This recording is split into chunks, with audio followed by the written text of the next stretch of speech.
আমরা এই ধানমন্ডি এই নির্বাচনী ঢাকা 10 এলাকা থেকে আমরা আমাদের ধানের শীষের প্রার্থী করেছি আমরা রবিকে। এই রবির হাতে আমরা আনুষ্ঠানিকভাবে আজকে আমি ধানের শীষ তুলে দিচ্ছি। রবি তার বক্তব্যে একটু আগে এই এলাকার আপনাদের সকলের সামনে বলেছে কিভাবে রবি নির্বাচিত হলে এই এলাকার সমস্যার সমাধান করবে, মানুষের সমস্যার সমাধান করবে।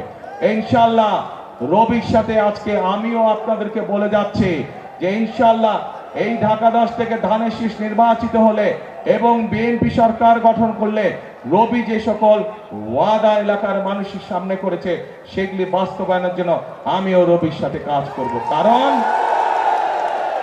বক্তব্যের শুরুতেই বলেছে আপনাদের সাথে ঢাকা 10-এর সাথে কিন্তু আমার আত্মীয়তার সম্পর্ক আছে। কাজেই আমারও দায়িত্ব এই এলাকার মানুষের যে সমস্যার সমাধানগুলো আছে, জলবদ্ধতা হোক, এই ধানমন্ডি লেকের সমস্যা হোক, বিভিন্ন আইন শৃঙ্খলার সমস্যা, প্রত্যেকটি সমস্যা ইনশাআল্লাহ আমিও রবির সাথে দেখভাল করব এই এলাকা।